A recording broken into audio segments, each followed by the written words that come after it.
Pero nanay, sinasalamin mo yung marami nating mga kababayan, ano? Lalo na ako, may magulang din ako na may edad na rin. At minsan nga, pinagdadaanan niya ng isang may edad na parang tapos na ba talaga yung aking purpose dito sa buhay. Pero nanay, nais ko ipaalala sa iyo, ang buhay ninyo ay may malalim pa ring saysay sa mata ng Diyos kahit nasa ganyang edad. Number one, God's purpose po hindi nag-expire with age. Hindi kailanman nagbabago yung layunin ng Diyos kahit humina na tayo sa ating pangatawan. Maaring may natapos na segment kumbaga sa buhay nyo, pero hindi pa po tapos ang Diyos sa inyo. Kung noon ginamit niya ang inyong lakas para makapagtrabaho, masuportahan yung mga anak nyo, baka ngayon naman, merong bagong purpose sa inyo si Lord na medyo nag-slow down kayo. So habang buhay po tayo, may mission pa tayo, at maaaring ibang anyo nga, hindi na maaaring trabaho sa opisina, baka naman pag-encourage sa mga susunod na henerasyon, sa mga apo and all.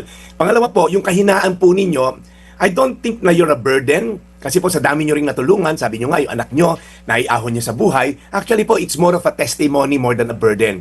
Tingin ko po, hindi kabigatan yung may edad ka sa pamilya, kayo po isang buhay na pototoo na yung biyaya at katapatan ng Diyos ay nakita sa buhay nyo. Ang bawat gamot na iniinom nyo, maintenance, nalalampasan nyo yung mga hirap dahil nga po sa tulong din ng Diyos.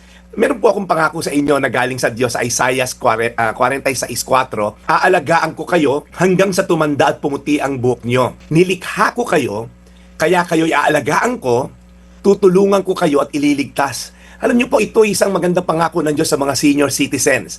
Kung kayo po ay may pananalig sa Diyos, kung kayo po ay dinipende nyo ang buhay nyo sa Diyos, cargo daw po tayo ng Diyos. Pipilitin ng Diyos at kakayanin niya, okay, dahil siya makapangyarihan, na alagaan kayo at ingatan. Remember po, nanay, when you feel alone, remember you're not forgotten. Hindi niyo po na-mention kung may apo kayo, pero I'm sure you're gonna be a great blessing sa mga apo nyo.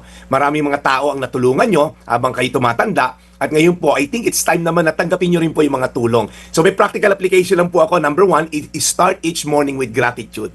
Instead po mag-focus tayo sa pain, sa limitasyon, sa kahinaan, simulan po natin yung araw sa pasasalamat. Kahit 3 bagay lang na pagpasalamat kayo sa Diyos, simulan nyo po. Pangalawa po, okay, find joy in small routines. Kasi nga po, may kahinaan na kayo, may kabagalan siguro, gumawa ng mga daily routine na magpapasigla sa inyo.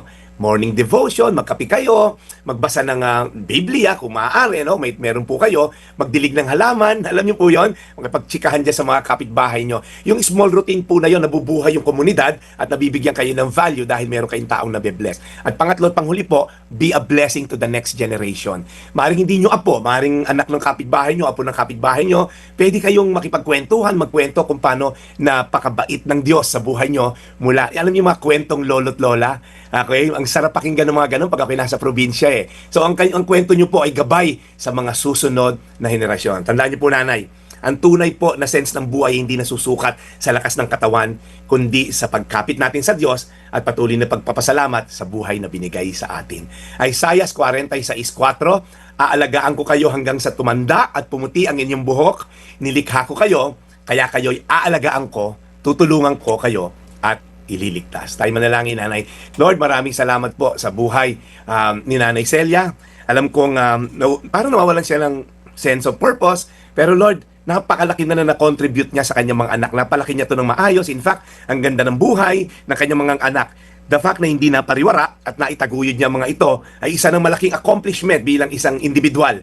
Kaya Panginoon, huwag siya mawala ng pag-asa dahil habang buhay hanggat buhay siya, meron ka mga ipapagawa pa sa kanya. So enjoy niya yung presensya ng Diyos sa buhay niya at patuloy siyang maging ehemplo sa mga susunod na henerasyon sa pangalan ni Jesus. Amen. Today's Reflection with Pastor Jeff Eliscopides.